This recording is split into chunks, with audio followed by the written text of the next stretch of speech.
यारम ने शादी के तोहफे में हिस्सर को बहुत खूबसूरत फ्लैट दिया था, जिसमें शादी के बाद लैला और हिस्सर रहने वाले थे।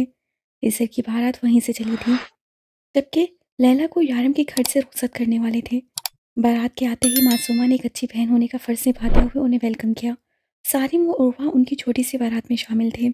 रुके हिस्सर भाई, आप इस तरह से अंदर नहीं आ सकते। अभी तो हमने दूध पिलाई की रस्म करनी है।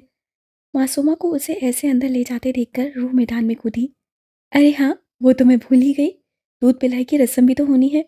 मासूमा ने सर पे हाथ मारते हुए किचन की तरफ दौड़ लगाई और फौरन दूध लाकर उसके सामने रखा। इसे भाई, रस्म कुछ यूं है कि पहले आपको अपनी जेब हल्की करते हुए इस थाली में पैसे रखने होंगे, फिर ये दूध का ग्लास आपका। रूह ने रस्म बताई। रूह, तुम हमारी साइड हो, शारिफ ने याद दिलाया, जिसे रूह इग्नोर कर गई। मुझे बिल्कुल प्यास नहीं लगी रूह, मुझे ये दूध नहीं चाहिए। ईसर ने हरी झंडी दिखाई। अरे ऐसे कैसे नहीं चाहिए, दूध तो आपको पीना पड़ेगा। रूह ने फौरन ग्लास उठाकर उसके लहू से लगाया, जिसकी वजह से बाद में ईसर को अपनी जेब हल्की करनी पड़ी। ईसर को लाकर हॉल में बिठाया गया, जहां मौलवी और गवाह बैठे थे। उनके आने के फौरन बाद ही निकाह शुरू हो गया। लैला को पर्दे के पीछे रखा गया था, जिसकी वजह से वो उसे देख नहीं पाया। पर्दे के पीछे से भी वो अंदाज़ा लगा सकता था कि वो ब्राइडल ड्रेस में नहीं है। उससे बहुत हल्के काम वाला ड्रेस पहना था, जो वो मिन्नतें करने के बाद रूह उसके लिए लाई थी, क्योंकि शादी वाले लहंगे में उससे चला नहीं जा रहा था, जिसको मद्देनज़र रखते हुए आज रूह उसके लिए एक सिंपल ड्रेस लाने के लिए राज़ी हो गई। लेकिन वो इतना भी सिंपल ना था, लेकिन वो इतना भी हैवी नहीं था कि लैला पहन ना सके। निकाह की रस्म बहुत सादगी से अदा की गई और फिर उस रस्म के बाद लैला को बाहर स्टेज पर बिठाया गया और यहाँ भी किसे जानता था कि उसकी जेब में कुछ नहीं बचेगा।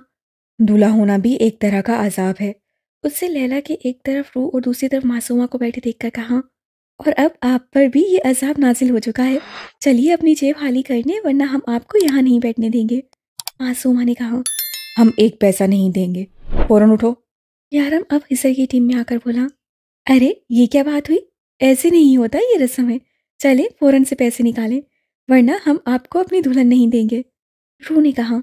तुम अपनी दुल्हन रखो अपने पास, हमें नहीं चाहिए। यारा मुकम्मल लड़ाई के मूड में बोला, जिस पर हिस्सर परेशान हुआ।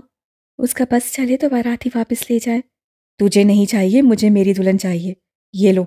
हिस्सर ने फौरन जेब से एक गड्डी नोटों की निकालकर उनकी तरफ बढ़ाई, जो उन दोनों ने खुशी खुशी थाम ली। रूह खाने पीने का इंतजाम करने लगी। जब सारिम उठकर उसके पीछे गया, शारिम ने उस तरह से जाते हुए देख लिया था। वो जा रहा था जब अचानक किसी ने उसे जोरदार धक्का मारकर पीछे की तरफ घसीटा था। तुम सीधी तरह से बात क्यों नहीं मानते? तुम्हें एक बात समझ क्यों नहीं आती सारिम? मैं तुम्हारी जान ले लूंगा। तुम्हारी वजह से इन हाथों से मैंने अपनी रूह को तकलीफ दी। तुम्हारी वजह से, तुम्हारे इन तलाक के कागजात की वजह से, जो तुम लेके आए थे, जिसकी सज़ा मैंने उसे दी। मैं उससे इस हद तक शर्मिंदा हूँ कि माफ़ी तक नहीं मांग पा रहा है उससे। क्यों नहीं छोड़ देते हमारा पीछा? वो उसे लगातार मारते हुए बोल रहा था। यारम, मैं रूह से पूछने जा रहा था कि। सारिम अभी बोल ही रहा था कि यारम ने एक जोरदार मुक्का उसके मुंह पर चढ़ा। अपनी जुबान से मेरी बीवी का नाम भी नहीं लेना। दोस्त बनकर आए हो, इस शादी में दोस्त बनकर रहो। यारम काज़मी की दुश्मनी तुम्हें महंगी पड़ेगी। वो उसे एक झटके से खुद से दूर फेंक कर बोला और बिना उसकी तरफ देखे रूह के पास किचन में चला गया। सारी रस्में अदा हो चुकी थीं। सारी रस्में अदा हो चुकी थीं जब शारिफ ने कपल डांस का शोशा छोड़ा और हिजर और लैला को मैदान में ले आया। लैला ने मुस्कुराकर उसके कंधे पर हाथ रखा, जिस पर वो भी मुस्कुराया। आप लोग क्या सिर्फ ये सब देखने आए हैं? उठें, आप डांस करें। उससे उर्वा को उठाया और साथ में सारिम को इशारा किया। सारिम मुस्कुराते हुए उठा और उसका हाथ थाम लिया। उर्वा का आखिरी महीना चल रहा था। अब कभी भी उनके घर में नन्हा मेहमान आने वाला था। सारिम, ये आपकी गाल पे क्या हुआ? वो उसका जख्म देखकर पूछने लगी। सारिम ने एक नज़र यारिम की तरफ देखा, जिसने उसे ये गिफ्ट दिया था। कुछ नहीं, वो गिर गया था। सारिम ने झूठ बोलते हुए उसका हाथ अपने कंधे पर रखा। फिर शारिफ, रूह और यारम को भी मैदान में ले गया। अब उसका इरादा खुद मासूमा की तरफ जाकर उसे डांस के लिए ऑफर करने का था। मासूमा उसे अपनी तरफ आता देखकर मुस्कुराई, लेकिन इससे पहले ही मायरा उसके पास आकर बोली कि मुझे शारिफ भैया के साथ डांस करना है। शारिफ ने मुस्कुराकर एक नज़र उसे देखा और फिर मायरा का हाथ थामकर उसे गोल गोल घुमाने लगा, जबकि मासूमा शोनों को उठाए धीरे धीरे डांस कर रही थी। रू, मुझे लगता है हमें ना बाद में अकेले डांस करना चाहिए। फिलहाल मैं मायरा के साथ डांस करना चाहता हूँ और मेरे ख्याल में तुम्हें शोनू तुम्हारे साथ डांस करना चाहता है। اس سے रूह का ध्यान शारफ और मासूमा की तरफ दिलवाया। वाह यारम, आप तो बहुत स्मार्ट हो गए हैं। शारम ने कल ही उसे बताया था कि शारिफ और मासूमा एक दूसरे में इंटरेस्टेड हैं, लेकिन अपनी मोहब्बत का इजहार नहीं कर पा रहे। वो उसे दाँत देती शोनू की तरफ आई और मासूमा से उसे ले लिया, जबकि यारम मायरा का हाथ थामकर शारिफ को उसकी तरफ जाने का इशारा कर चुका था, जिसे समझते ही शारिफ फ़ौरन मासूमा की तरफ गया और उसे डांस की ऑफ़र की, जिसे मासूमा ने कबूल कर लिया। तो फिर क्या सोचा तुमने मेरी उस बात के बारे में? शारिफ ने पूछा। मासूमा जानती थी कि वो कल रात वाली किचन में हुई बात के बारे में बात कर रहा है। मासूमा ने आहिस्ते से अपना सर उसके कंधे पर रखा। मुझे मंजूर है शारिफ, लेकिन मेरे पापा का बदला पूरा होने के बाद हम शादी करेंगे। मासूमा आहिस्तगी से बोली। मैं तुमसे वादा करता हूँ मासूमा, मैं तुम्हारे पापा की मौत का बदला ज़रूर लूँगा। वो तीनों परफेक्ट कपल लग रहे थे। रूह को बहुत खुशी हो रही थी जब उससे यारम की तरफ देखते हुए उसे आंख मारी, जबकि यारम उसकी इस सदा पर मुस्कुराए बिना ना रह सका। रुके हिजर भाई, हम आपको ऐसे ही कमरे में नहीं जाने देंगे, पहले हमारा नेक निकाले। रूह ने दरवाजे पर भी उसे रोक लिया। मतलब अब यहाँ भी पैसे देने होंगे? भूखी यहाँ भी मांगने आ पहुंची। लैला को रुखसत करके हिजर के नए फ्लैट में लाया गया था और यहाँ भी उनके साथ सब लोग आ गए थे। हाँ, तो आपको क्या लगा हम ऐसे ही आपको छोड़ देंगे? बताएं, अंदर जाने की मर्जी है या नहीं? रूह ने पूछा। तुम दोनों सुबह से मुझे काफ़ी हद तक लूट चुकी हो, अब मेरे पास कुछ भी नहीं है तुम दोनों को देने के लिए। यकीन ना आए तो मुझे चेक कर सकती हो, और अगर यकीन आ गया हो तो मेरी जान छोड़ दो। ईसा ने बेबसी से मिन्नत की थी। बिल्कुल भी नहीं, आपने सोचा भी कैसे कि हम आपकी जान छोड़ देंगे? इस बार तो हम कुछ ज़्यादा लेंगे। मासूमा ने ज़्यादा कहते हुए रूह की तरफ इशारा किया। ज़्यादा नहीं मासूमा, बहुत ज़्यादा। आखिर हमने इतनी खूबसूरत लड़की दी है, हक बनता है। रूह ने कहा। देखा कैसे पार्टी बदली है तुम्हारी बहन ने। जुल्म की तो इंतहा ही हो गई। शारिफ ने आँख भरते हुए यारम के सामने हाथ फैलाया तो यारम ने सवालिया अंदाज में उसे देखा। मेरे भाई, अब इसके पास कुछ नहीं है, हमें ही इसे अंदर भेजने के लिए अपनी जेबों की कुर्बानी देनी होगी। शारिफ ने कहा तो यारम ने अपनी जेब से जो कुछ भी हाथ आया उनके हाथ में पकड़ा दिया। फिर शारिफ ने भी यही अमल दोहराया और पैसे उसके हवाले कर दिया, जिसके बाद दोनों ने हंसी खुशी उसका रास्ता छोड़कर उसे अंदर भेज दिया। लैला बहुत खूबसूरत लग रही थी। ईसर का दिल चाहा कि आज उसकी तारीफ में ज़मीन आसमान एक कर दे। वो उससे करीब आकर बैठा। लैला ज़रा से पीछे हटी। तुम शर्मा रही हो मुझसे? ईसर ने मुस्कुराकर पूछा। दिमाग ख़राब हो गया है, मैं क्यों शर्माने लगी तुमसे? लैला अपनी शर्म छुपाकर उससे टपटते हुए बोली। अच्छा, मुझे लगा शायद आज ही कोई शर्म कर लो। ईसर शरारत से बोला। तो लैला ने उसे घूर कर देखा।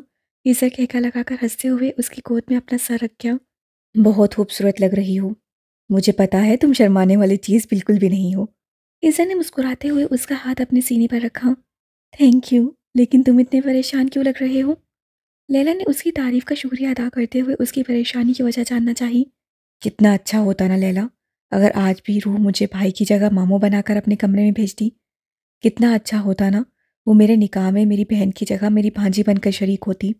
कितना अच्छा होता ना लैला, अगर आज रूह मुझे भाई की जगह मामू बनाकर इस कमरे में भेजती। कितना अच्छा होता ना, वो मेरे निकाह में मेरी बहन की जगह मेरी भांजी बनकर शरीक होती। इससे ने कहा। तुम उसे बता देते कि तुम उसके भाई नहीं उसके मामू हो।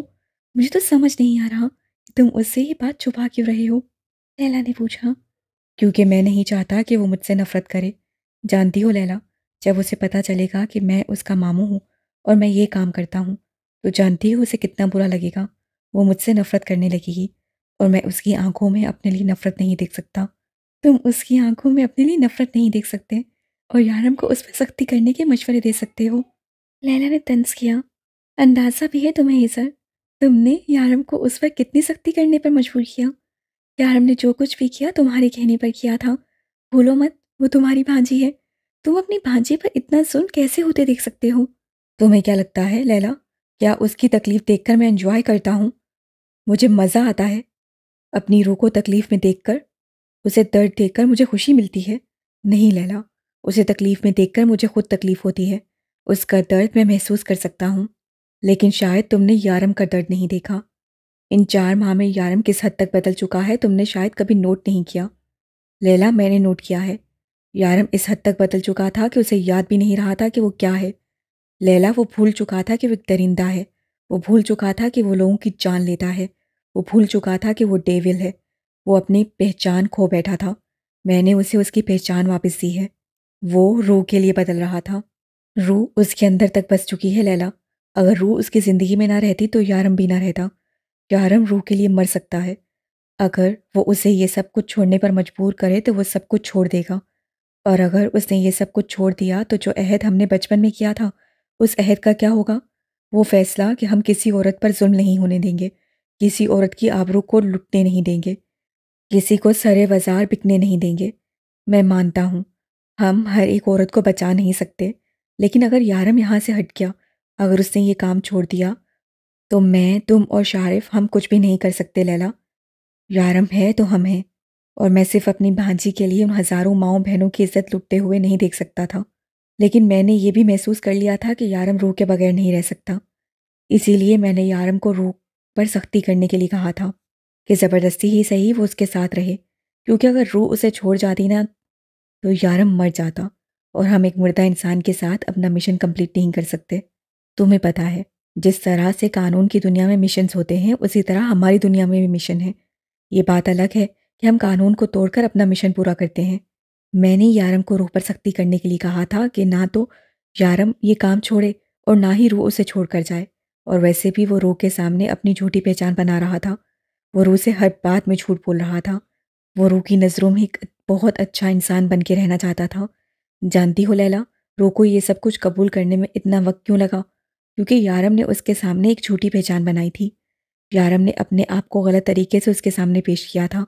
اگر پہلے دن ہی یارم اسے بتا دیتا کہ وہ کیا ہے اور اس کے سامنے اپنی سچی پہچان بناتا تو روح میں کبھی اتنی ہمت ہی نہ تھی کہ اسے چھوڑنے کی بات کرے، لیکن ڈر سے انسان اور زیادہ بے بس ہو جاتا ہے۔ اب روح بھی یارم کو بہت چاہتی ہے، اس سے بہت محبت کرتی ہے، اور اسے یقین ہے یارم کبھی اسے خود سے دور نہیں جانے دے گا۔ اب صرف یارم ہی نہیں بلکہ روح بھی اس کے بغیر نہیں رہ سکتی، اور میں دعا کرتا ہوں کہ وہ دونوں ہمیشہ ساتھ رہیں۔ روح میری بچی ہے لیلا، اس سے زیادہ محبت میں کسی سے نہیں کرتا۔ جو ظلم میری بہن کے ساتھ ہوا وہ میں کسی اور کی بہن کے ساتھ نہیں ہونے دیکھ سکتا۔ تم کبھی سوچ بھی نہیں سکتی، میرے چاچو نے میری بہن کو 20,000 میں بیچ دیا، اور اس 20,000 کی قیمت میری بہن نے دن رات مار کھا کے چکائی ہے۔ عیسیٰ نے اپنی آنکھوں میں آیا آنسو بے دردی سے صاف کیا۔ ہم جس دن پاکستان سے بھاگ کر یہاں آئے تھے نا لیلا، اس دن ہم نے قسم کھائی تھی ہم اپنے سامنے آئی ہر مجبور عورت کو انصاف دلائیں گے، اور ہم اپنے اس وعدے پر آج بھی قائم ہیں۔ میں بھٹکوں گا نہیں، اور یارم کو بھٹکنے دوں گا نہیں۔ ہمیں مرتے دم تک اپنا عہد نبھانا ہے۔ عیسیٰ نے ایک ایک لفظ پر زور دیتے ہوئے لیلا کو شرمندہ کر دیا تھا۔ لیکن حسر، تمہیں کب پتہ چلا کہ روح تمہاری بھانجی ہے؟ جب یارم اور روح ہنی مون پر گئے تھے اور یارم اپنا فون مجھے دے کر گیا تھا۔ ایک دن فاطمہ بی بی کا فون آیا تھا، ان سے بات کر کے بہت اچھا لگا۔ میں ان سے باتیں کرنے لگا، باتوں باتوں میں مجھے روح کے بارے میں بتانے لگی۔ اپنی باتوں میں انہوں نے تہذیم باجی کا نام لیا۔ روح کے نام پر تو مجھے پہلے ہی شک تھا، کیونکہ روح کا نام میں نے خود رکھا تھا، روح نور۔ پھر انہوں نے مجھے بتایا کہ وہ اپنی سوتیلی ماں اور 3 سوتیلی بہنوں کے ساتھ رہتی تھی۔ اس کے بعد میں نے ان کی ساری انفارمیشن نکالی تو ساری سچائی اپنے آپ میرے سامنے آ گئی۔ میں روح کا بے چینی سے انتظار کرنے لگا کہ کب وہ یہاں آئے گی اور میں اسے بتاؤں گا کہ میں اس کا ماموں ہوں۔ پھر وہ انتظار ڈر میں بدلنے لگا۔ یارم نے فون پر مجھے بتایا کہ اس نے وہاں 2 لوگوں کی زبان کاٹ دی ہے، جس کے بعد روح کے ریئیکشن نے یارم کو ڈرا دیا۔ وہ سچائی جانے بغیر میرے ساتھ تو ہے لیلا، اگر اسے سچ پتہ چل گیا تو یقین مانو وہ کبھی میرا چہرہ تک نہیں دیکھنا چاہے گی، کیونکہ یارم کی سچائی پتہ چلنے کے بعد اس نے کس طرح سے ریئیکٹ کیا ہے سب جانتے ہیں۔ میں اس کی آنکھوں میں اپنے لیے نفرت نہیں دیکھ سکتا لیلا۔ حسن نے اس کی آنکھوں میں دیکھتے ہوئے کہا، تم فکر مت کرو، سب کچھ ٹھیک ہو جائے گا۔ لیلا نے اس کے ہاتھ پر اپنا دوسرا ہاتھ رکھا۔ ویسے تمہیں بالکل بھی شرم نہیں آ رہی؟ حسن نے موضوع بدلا۔ میں تم سے شرماؤں گی؟ اتنے بھی برے دن نہیں آئے میرے، لیلا اترا کر بولی۔ اور اگر میں تمہیں شرمانے پر مجبور کر دوں تو؟ حسن نے اس کا ہاتھ کھینچ کر اسے اپنے اوپر گرایا۔ بات کی بعد میں دیکھی جائے گی، لیلا نے ایک ادا سے کہا۔ اور اگر میں ابھی دکھانا چاہوں تو؟ حسن شرارت سے کہتے اس کے چہرے پر جھکا تھا۔ لیلا نے ہنستے ہوئے اس کی پناہ میں اپنی جگہ بنائی۔ انہیں فلیٹ میں چھوڑ کر وہ چاروں واپس اپنے اپنے گھر آ گئے تھے۔ وہ گاڑی روک کر کمرے میں آیا تو روح اپنا ڈریس چینج کر چکی تھی۔ ارے یہ کیا، تم نے چینج کر لیا؟ چاروں نے منہ بنایا۔ ہاں تو انہی کپڑوں میں سو جاتی؟ نہیں، میرا انتظار ہی کر لیتی، میں آتا تمہاری تھوڑی سی تعریف کرتا۔ اور ویسے بھی ابھی تک میں نے تمہارے ساتھ ڈانس بھی نہیں کیا۔ شارم نے اس کا ہاتھ کھینچ کر اسے اپنے باہوں میں لے لیا۔ میں بہت تھک چکی ہوں، مجھے بہت نیند آ رہی ہے۔ روح نے اپنا آپ چھڑاتے ہوئے نخرے دکھائے۔ اور میں تمہیں سونے دوں گا، جوک آف دا ڈے، شارم نے کہتے ہوئے اسے اپنی باہوں میں بھرا۔ روح نے شرماتے ہوئے اسے کندھے پر اپنا سر رکھ لیا۔ تمہیں پتا ہے روح تم کیا ہو؟ وہ اس کا ایک ہاتھ اپنے کندھے پر رکھ کر اسی کمر میں ہاتھ ڈالے پوچھنے لگا۔ کیا؟ اس سے پوچھا۔ اینجل، ایک فرشتہ جسے شیطان کے لیے بنایا گیا ہے۔ شارم بالکل سیریس انداز سے بول رہا تھا۔ تمہیں پتا ہے روح، تمہیں میرے لیے بھیجا گیا ہے۔ اور میں کیا ہوں؟ ڈیول، ایک شیطان، لوگوں کی جان لینے والا حیوان، جسے کبھی کسی پر ترس نہیں آتا، لیکن تم نے اسے محبت کرنا سکھایا ہے۔ مجھے کبھی چھوڑ کے مت جانا روح، میں مر جاؤں گا تمہارے بغیر۔ آپ مجھ سے کبھی جھوٹ مت بولیے گا یارم، چھوٹا بڑا جیسا بھی ہے، ہمیشہ سچ۔ میں سب کچھ سہ لوں گی، سب کچھ قبول کر لوں گی، لیکن اب مزید جھوٹ میں برداشت نہیں کروں گی۔ وعدہ کریں آپ کبھی بھی کوئی بھی سچائی مجھ سے چھپائیں گے نہیں۔ اس نے اپنا ہاتھ اس کے سامنے کرتے ہوئے کہا۔ شارم نے فوراً اس کا ہاتھ تھام کر چوم لیا۔ کبھی نہیں، میں تم سے کچھ نہیں چھپاؤں گا، ہمیشہ سچ بولوں گا۔ وہ اسے اپنے سینے سے لگا کر بولا، یہ جانے بغیر کہ ایک بہت بڑا سچ اس نے اب تک روح سے چھپایا ہے، بہت بڑا جھوٹ بولا ہے، جس کے سامنے سارے سچ بے مول ہیں۔ عزر کی آنکھ کھلی تو لیلا آئینے کے سامنے کھڑی اپنے خوبصورت لمبے بال سنوار رہی تھی۔ وہ مسکرا کر اسے دیکھنے لگا اور نہ جانے کتنی ہی دیر اسے دیکھتا رہا، جب لیلا کا دھیان اس کی طرف گیا۔ عزر، اچھا ہوا تم جاگ گئے، یہ ڈریسز دیکھو، کون سی پہنوں؟ اسے جاگتا پا کر وہ فوراً اسے اپنے مطلب کے کام پر آ گئی۔ پہلے عزر نے مسکرا کر اسے دیکھا، لیکن جیسے ہی دھیان اس کی ڈریس کی طرف گیا، دل چاہا دونوں ڈریسز اس کے ہاتھ سے چھین کر آگ لگا دے۔ لیلا، تمہارا دماغ خراب ہو گیا ہے، تم ایسی ڈریس پہنو گی؟ وہ چاہنے کے باوجود اپنا غصہ کنٹرول نہ کر سکا۔ لیلا، تمہارا دماغ خراب ہو گیا ہے، تم ایسی ڈریس پہنو گی؟ وہ چاہنے کے باوجود اپنا غصہ کنٹرول نہ کر سکا۔ ہاں، کیا خرابی ہے اس ڈریس میں؟ اسے غصے کی وجہ لیلا سمجھ نہیں پائی تھی۔ صحیح کیا ہے اس ڈریس میں جو تم مجھ سے پوچھ رہی ہو؟ پیچھے سے سارا پھٹا ہوا ہے، آگے سارا پھٹا ہوا ہے۔ عزر کے سر سے دھماکے نکلنے لگے اس کو دیکھ کر۔ عزر، یہ پھٹا ہوا نہیں ہے، یہ میرا ڈیزائنر ڈریس ہے۔ لیلا نے غصے سے اس کے ہاتھ سے اپنا ڈریس چھینا۔ لیلا، ڈیزائنر؟ اسے ڈیزائنر ڈریس کون کہتا ہے؟ حالت دیکھو اس کی۔ اس کے سامنے ڈریس کو الٹ پلٹ کر کے دکھانے کی کوشش کرنے لگا۔ یہ میں نے اسپیشل شادی کے بعد میں پہننے کے لیے بنوایا تھا، اور تم؟ لیلا نے روٹنے والے انداز میں کہا۔ ہاں، کیونکہ یہ انتہائی بےہودہ اور بکواس ڈریس ہے۔ عزر اب بھی باز نہ آیا۔ کیا خرابی ہے اس میں؟ ذرا بتانا، پسند کرو گی مجھے؟ اب لیلا کو اس کی باتوں پر غصہ آنے لگا۔ اس میں اچھا کیا ہے لیلا؟ کیا یہ ڈریس پہننے کے لائق ہے؟ ایسے کپڑے پہننے کا کیا فائدہ جس میں تمہارا جسم چھپنے سے زیادہ نمایاں ہو؟ عزر نے اسے وجہ سمجھانا چاہی۔ عزر، میں شادی سے پہلے بھی ایسے ہی کپڑے پہنتی تھی، تب تو تم نے کبھی اعتراض نہیں کیا۔ کیونکہ تب میں تمہیں روکنے کا، تمہیں منع کرنے کا حق نہیں رکھتا تھا، لیکن اب رکھتا ہوں، اور میں اپنی بیوی کو پوری دنیا کے سامنے تماشا نہیں بننے دوں گا۔ عزر نے اس کے ہاتھوں ڈریس چھینی اور ونڈوز سے باہر پھینک دی۔ تم نے میرا اتنا مہنگا ڈریس اٹھا کر باہر پھینک دیا؟ لیلا غصے سے اسے دیکھنے لگی۔ میں تمہیں اس سے زیادہ خوبصورت اور مہنگا ڈریس لے کر دوں گا، اور وہ اس لائق ہوگا کہ پہنا جا سکے۔ عزر نے مسکراتے ہوئے کہا۔ اب اس کا ارادہ اسے منانے کا تھا۔ خبردار عزر، بات مت کرو مجھ سے۔ وہ اسے مسکراتے دیکھ کر اور بھرم ہوئی۔ اچھا نا بابا، سوری بول تو رہا ہوں، اب کیا نئی زندگی کی پہلی صبح ہی مجھ سے لڑتے ہوئے کرو گی؟ وہ اسے پیار سے منانے لگا، جبکہ لیلا کا بھی اس سے ناراض ہونے کا کوئی موڈ نہ تھا۔ کیا بات ہے، آج تو آپ صبح صبح ہی تشریف لے آئے؟ شارف نے اسے آفس سے اندر آتے دیکھ کر کہا۔ ہاں، کیونکہ سر نے مجھ سے کہا تھا کہ بیچارے تم اکیلے کام کر رہے ہو، تو مجھے تم پر ترس آ گیا، تو سوچا کیوں نہ تمہاری تھوڑی سی ہیلپ کر دوں۔ معصومہ نے مسکراتے ہوئے اسے جواب دیا۔ تو کیا کیا ہیلپ کرو گی تم میری؟ شارف اس کے بال کانوں کے پیچھے کرتے ہوئے محبت پاش نظروں سے دیکھتے ہوئے بولا۔ کیا کیا ہیلپ چاہیے تمہیں میری؟ وہ اسی کے انداز میں بولی۔ ہیلپ تو بہت ساری چاہیے، جیسے کہ ہزر کے ولیمے کی تیاری کرنی ہے، جس میں تمہاری بہت ساری مدد چاہیے ہوگی۔ شارف کو بالکل سیریس انداز میں بولا۔ اس کے لیے سب سے پہلے ہمیں ہال چل کر وہاں کی ڈیکوریشن دیکھنی ہے۔ شارف نے اسے راستہ دیتے ہوئے کہا تو وہی مسکراتے ہوئے اس کے ساتھ چل دی۔ کل رات سارم نے اس سے اپنے کیے کی معافی مانگی تھی۔ اس سے کہا تھا کہ اسے معصومہ کے جذبات کے ساتھ کھیل کر ٹھیک نہیں کیا، جس کی وجہ سے وہ بہت شرمندہ ہے۔ نہ جانے کیوں معصومہ کو اس کا معافی مانگنا برا نہ لگا، شاید وہ اس سے یہی امید رکھتی تھی۔ جب اس نے کل رات شارف کا ہاتھ تھام کر اسے معاف کیا، نہ جانے کیوں اسے شارف اپنا مضبوط سہارا لگا۔ شارف نے اس سے وفا نبھانے کا کوئی وعدہ نہ کیا تھا، لیکن پھر بھی معصومہ کو یقین تھا کہ وہ اس سے کبھی دھوکہ نہیں دے گا۔ وہ کب سے روح کو جگانے کی کوشش میں لگا تھا، لیکن شاید اس شادی کی وجہ سے وہ ضرورت سے زیادہ تھک چکی تھی۔ سارے کام بھی تو اس نے خود کیے تھے۔ زیادہ مہمانوں کے نہ ہونے کے باوجود بھی یہ شادی بہت دھوم دھام سے ہوئی تھی، اور اس میں سب سے اہم ذمہ داری روح نے سنبھالی تھی۔ میری جان اٹھ جاؤ، کتنا سونا ہے تم نے؟ وہ جاگنگ کر کے واپس آیا تب بھی وہ مزے سے سو رہی تھی۔ روح، اب تم نہیں جاگی تو میں تمہیں اپنے طریقے سے جگاؤں گا۔ شارم نے ہمیشہ کی طرح دھمکی دی، لیکن شاید وہ گھوڑے گدھے بیچ کر سو رہی تھی۔ لڑکی، اب میری کوئی غلطی نہیں ہے، اب تم خود مجھے مجبور کر رہی ہو کہ میں تمہارے ساتھ کچھ ایسا ویسا کروں۔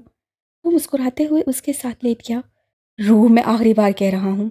یارم نے اسے آخری دھمکی دی، اب مجھ سے کوئی شکایت مت کرنا۔ شارم کہتے ہوئے اس کے لبوں پر جھکا اور بھرپور اسحاق سے اس کے لبوں پر اپنی محبت کی مہر ثبت کی۔ اپنے اوپر وزن محسوس کر کے روح فوراً جاگی۔ بہت ہی گندے انسان ہیں آپ، روح اسے دھکا دیتے ہوئے بولی، جبکہ یارم کا کہکا رکنے کا نام نہیں لے رہا تھا۔ میرے پاس تمہیں جگانے کا اتنا اچھا طریقہ ہے تو میں سوچتا ہوں میں اتنی محنت کیوں کرتا ہوں۔ وہ اب بھی ہنستے ہوئے بول رہا تھا، یارم آپ بالکل بھی اچھے نہیں ہیں۔ وہ اسے خود سے دور کرتی اٹھ کر واش روم میں جانے لگی جب یارم کا فون بجنے لگا۔ ہاں سارم، بولو، کیوں فون کیا مجھے؟ یارم کا موڈ صبح صبح بگڑ گیا۔ پہلے اپنا موڈ ٹھیک کرو، پھر بتاتا ہوں۔ سارم ہوشگار لہجے میں مخاطب ہوا۔ سارم، میرا اس وقت تم سے بات کرنے کا بالکل بھی کوئی ارادہ نہیں ہے۔ میں تمہاری بکواس سننے میں دلچسپی نہیں رکھتا ہوں۔ وہ فون بند کرنے لگا کہ سارم بول پڑا، میں باپ بن گیا ہوں۔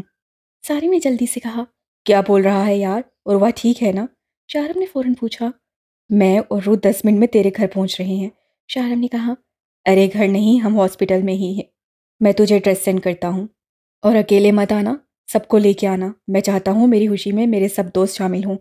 اس نے کہا، ٹھیک ہے، میں سب کو بولتا ہوں۔ روح، تم جلدی سے تیار ہو جاؤ، میں ہزر اور شارف کو فون کر لوں۔ تیار کیوں ہونا ہے؟ روح نے پوچھا۔ سارم کے گھر بیبی بوائے ہوا ہے، ہم اسے دیکھنے ہسپتال جا رہے ہیں۔ شارم نے مسکرا کر بتایا اور فون اٹھا کر باہر نکل گیا۔ ہائے اللہ، چھوٹے چھوٹے بھی تو بہت ہی کیوٹ ہوتے ہیں، میں بھی چلوں گی۔ وہ فوراً تیار ہونے چلی گئی۔ یہ کتنا پیارا ہے، اس کے گال کتنے ریڈ ہیں نا؟ لیلا اس کے چھوٹے چھوٹے گال چھوتے ہوئے بولی، یہ میرا بھائی ہے نا، اس لیے اتنا پالا ہے۔ یہ میرا بھائی ہے، اس لیے اتنا پیارا ہے، مائرہ نے بیڈ پر کھڑے ہو کر اسے دیکھتے ہوئے کہا، جس پر سارے مسکرانے لگے۔ سنو، مجھے بھی ایسا ہی بیبی چاہیے۔ عزت نے لیلا کے کندھے پر تھوڑی رکھتے ہوئے پیچھے سے بیبی کو دیکھتے ہوئے کہا، مجھے بھی، کب لا کے دے رہے ہو؟ لیلا اس کی طرف پلٹ کر پوچھنے لگی۔ میں نہیں لا کے دے رہا، تم لا کے دو گی، عزت نے فوراً کہا۔ اب میرا دماغ اتنا بھی حرام نہیں کہ میں اپنا بچہ تمہیں دے دوں گی، لیلا اس سے گھور کر بولی۔ کیا مطلب ہے لیلا بیبی، ہم دونوں کا ہونا؟ عزت کو آج ہی پریشانی کھانے لگی۔ بالکل نہیں، پہلا بیبی میرا اکیلا ہوگا، اس کے بعد تم لے لینا سارے کے سارے، لیلا نے دریا دلی دکھاتے ہوئے کہا۔ سارے کے سارے میں لے لوں؟ عزت کی پوری آنکھیں کھل گئیں۔ کتنے بچے ہوں گے ہمارے؟ عزت نے انگلیوں پر گنتے ہوئے پوچھا۔ دیکھو عزت، مجھے بہت سارے بچے چاہیے، مجھے بچے بہت اچھے لگتے ہیں، اور میں نے تو اتنے سارے بچوں کے نام سوچ رکھے ہیں، میں سارے کے سارے نام رکھوں اپنے بچوں کے۔ لیلا نے ایک نظر سے دیکھا اور پھر بیبی کی طرف متوجہ ہو گئی، جبکہ عزت صرف سر ہلا کے رہ گیا۔ ہائے کتنا پیارا ہے نا، معصومہ کب سے ایسے ہی اڑے جا رہی تھی۔ انشاءاللہ، شارف آہستہ سے اسے کان میں بڑبڑا کر پیچھے ہوا، جبکہ معصومہ شرم و حیا سے اپنا سر تک نہ اٹھا پائی تھی۔ اب مجھ سے صبر نہیں ہوگا، مجھے میرا بیبی چاہیے، شارم ضدی انداز میں اس کے کان کے قریب بولا۔ ہم ہاسپٹل میں ہیں، روح نے یاد دلاتے ہوئے اسے گھورا۔ ہاں تو کیا ہاسپٹل میں اپنے بیبی کے بارے میں بات نہیں کر سکتی؟ شارم نے اس سے اور زیادہ گھورا۔ یارم کبھی تو سیریس ہو جایا کرے۔ روح شرماتے ہوئے عروہ کے قریب جا کر رکی۔ روح کی طبیعت صبح سے ہی خراب تھی، لیکن آج انہیں سارم کے گھر جانا تھا۔ عروہ نے لیلا اور حصر کے لیے اپنے گھر پر دعوت رکھی تھی، اور اسی لیے معصومہ اور روح نے اس کی مدد کرنے کے لیے صبح ہی صبح جانے کا فیصلہ کیا تھا۔ معصومہ یہاں آئی تو روح کو صوفے پر بیٹھا دیکھ کر پریشان ہو گئی۔ کیا ہوا روح، تم ٹھیک ہو؟ ہاں میں ٹھیک ہوں، چلو، روح نے اٹھتے ہوئے کہا، کیونکہ وہ کافی دیر سے اس کا انتظار کر رہی تھی۔ مجھے تمہاری طبیعت ٹھیک نہیں لگ رہی، اس سے روح کو دیکھتے ہوئے کہا۔ نہیں نہیں، میں بالکل ٹھیک ہوں، چلو، وہ اسے مسکرا کر یقین دلاتے ہوئے باہر کی طرف چل دی۔ ارے لڑکیوں، مجھے کسی کام کو ہاتھ لگانے دو، उर्वा हर 2 मिनट बाद किचन में पहुंचकर उनकी मदद करने की कोशिश करती। आपको समझ नहीं आ रहा, जाके बेबी का ख्याल रखें। अगर आप बेबी का ख्याल नहीं रख सकती तो उसे भी हम अपने पास रख लेंगे। रू को हर वक्त बहाना चाहिए था उस छोटे से गोल मटोल बेबी के पास जाने का। उर्वा की एक भी न सुनते उन्होंने उसे वापस भेज दिया। सब कुछ मासूमा और रू ने बनाया था, जबकि लैला तो अपने आप को वीआईपी कह रही थी। आखिर उसके लिए तो ये दावत रखी गई थी। और शारिफ, वो तो मासूमा के आगे पीछे लगा था, उसकी हर ज़रूरत का ख्याल रखता, हर 2 मिनट बाद उसके पीछे खड़ा होता, कुछ चाहिए मैं ले आऊँ। जबकि उसकी ये हरकतें देखकर रू और लैला दिल ही दिल में मुस्कुराई जा रही थीं। जबकि हिसर और यारम दोनों ही काम पर थे, उनको शाम में आना था। सारिम को मासूमा के लिए शारिफ का ये प्यार देखकर बहुत खुशी हो रही थी। एक मासूम का दिल दुखाने पर वो जितना परेशान था, शारिफ की फिक्र देखकर उसे उतनी ही खुशी हुई थी। शाम में सब लोग सारिम की तरफ थे। खाना बहुत आरामदेह माहौल में खाया गया। वो चाहे जितना भी इनकार करें, सारिम उनके लिए बहुत अहम था। वो उनका बचपन का दोस्त था। वो चाहे अपनी तकलीफ़ों में उसे शामिल न कर सके, लेकिन उनकी खुशियों पर वो पहला हक रखता था। शायम ने रूह को ये तो कह दिया कि सारिम ये सब सिर्फ मेडल्स के लिए करता है, जबकि दिल से वो भी जानता था कि सारिम उससे बहुत मोहब्बत करता है और उसकी भलाई चाहता है। हनीमून पर कहाँ जा रहे हो तुम दोनों? सारिम ने लैला और हिजर से पूछा। फिलहाल हमने कुछ नहीं सोचा, हिजर ने जवाब दिया। जब सारिम ने एक लिफाफा उसकी तरफ बढ़ाया। ये हमारी तरफ से तुम दोनों की शादी का गिफ्ट। हिजर ने मुस्कुराते हुए उस लिफाफे को थाम लिया, जिसमें तुर्की हनीमून की 2 टिकट्स थीं। थैंक्स, लैला ने मुस्कुराकर कहा। सारिम के घर से वो सब लोग शारिम की गाड़ी में आए थे। उन सबको अपने अपने घर छोड़कर वो रूह को लेकर घर आ गया। रूह काफ़ी थकी हुई लग रही थी, इसीलिए शायद आते ही सो गई। क्या हुआ रूह, तुम्हारी तबीयत ठीक नहीं लग रही? रात को ना जाने कौन सा पहर था कि आरिम की आंख खुल गई। जब रूह को बाहर देखा तो वो भी बाहर आ गया। नहीं, मैं बिल्कुल ठीक हूँ, नींद नहीं आ रही थी, बस इसीलिए बाहर आई थी। नींद नहीं आ रही तो मुझे जगा लेती, उससे करीब बैठकर बोला। आपको जगा लेती तो आप क्या मुझे लोरी खा के सुलाते? वो शरारत से मुस्कुराकर बोली। बेबी, तुम्हारे लिए ये काम भी मैं बहुत दिल से करूँगा। वो मुस्कुराते हुए उसे अपने करीब करके बोला। रूह मुस्कुराने लगी। तुम्हें नहीं लगता कि तुम दिन ब दिन और ज़्यादा खूबसूरत होती जा रही हो? वो उसके चेहरे को अपने हाथों में लिए बहुत मोहब्बत से कह रहा था। आपको कभी बुरी भी लगती हूँ?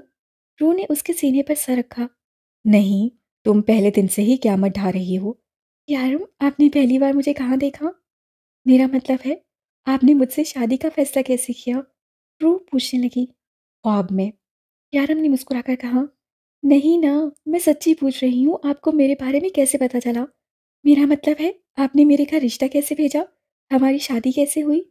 उससे फिर से पूछा था। यारम खामोश हो गया। हमारी शादी तुम्हारे यहाँ आने के बाद हमारे फ्लैट में हुई थी। हमने आमने सामने बैठकर एक दूसरे को कबूल किया था। शारिम ने उसका चेहरा अपने हाथों में थाम लेते हुए कहा। कबूल तो मैं आपको पहले ही कर चुकी थी। रूह मुस्कुराई, जबकि उसकी इस मुस्कुराहट पे यारम उसका साथ न दे सका। रूह, हमारे निकाह की तुम्हारी नज़र में क्या अहमियत है? यारम पूछने लगा। यारम, निकाह की क्या अहमियत होती है? रूह उल्टा उसी से पूछने लगी। मेरा वो मतलब नहीं था रूह, मैं ये जानना चाहता हूँ कि फ़ोन पे हुए उस निकाह की तुम्हारी नज़रों में क्या अहमियत है? यारम बिल्कुल सीरियस अंदाज में पूछ रहा था। यारम, वो निकाह है हमारा, जिसने मुझे आपका कर दिया, जिसने मुझे आपके नाम लिख दिया, आपका नाम हमेशा के लिए मेरे नाम के साथ जोड़ दिया है। मैं आपके पास आ गई। रूह मुस्कुराते हुए बोली। और उसने कहा कि जो हमने फ्लैट में किया? यारम फिर से पूछने लगा तो रूह उसे देखने लगी। वो भी निकाह था यारम, लेकिन हमारा निकाह पहले हो चुका था। आप फ़ोन पे हुए उस निकाह को कबूल नहीं कर पाए थे, इसलिए आपने दूसरी बार निकाह किया। लेकिन मैं आपके पास आई, आपके साथ रहने लगी, आपसे मोहब्बत करने लगी, क्योंकि मुझे आपके निकाह में बांध कर भेजा गया था। रूह, मुझे बहुत ज़रूरी काम है। शायरम इतना कहकर उठकर बाहर निकल गया, लेकिन सुबह के 4:30 बजे उससे क्या ज़रूरी काम हो सकता है? रूह सोच में पड़ गई। शायरम सुबह तक घर वापस नहीं आया। पहले उसका इंतज़ार करती रही, फिर उसे लगा कि शायद उसे अपने काम पर चला गया होगा। शिवा और मैरी के आने के बाद वो थोड़ी देर आराम करने चली गई, क्योंकि उसे सारी रात नींद नहीं आई थी। उसकी आँख खुली जब मासूमा शोनू को वापस लेकर आई थी। क्या हुआ रूह, तुम्हारी तबीयत ठीक नहीं लग रही? मासूमा ने उसे देखकर कहा। मुझे चक्कर आ रहे हैं, कल से तबीयत ठीक नहीं लग रही। आज सुबह यारों को बताने वाली थी कि वो सुबह ही सुबह निकल गए, वरना उनके साथ हॉस्पिटल चली जाती। रूह ने अपना चकराता हुआ सर थाम कर बताया। अरे यार, तुम मेरे साथ चलो ना, मैं तुम्हें अस्पताल ले चलती हूँ। और यारिम सर को मैं अभी फ़ोन करके बता देती हूँ। चलो उठो। मासूमा ने अपना फ़ोन निकालते हुए यारम का नंबर मिलाया, जबकि रूह को अपनी तबीयत बहुत ख़राब महसूस हो रही थी।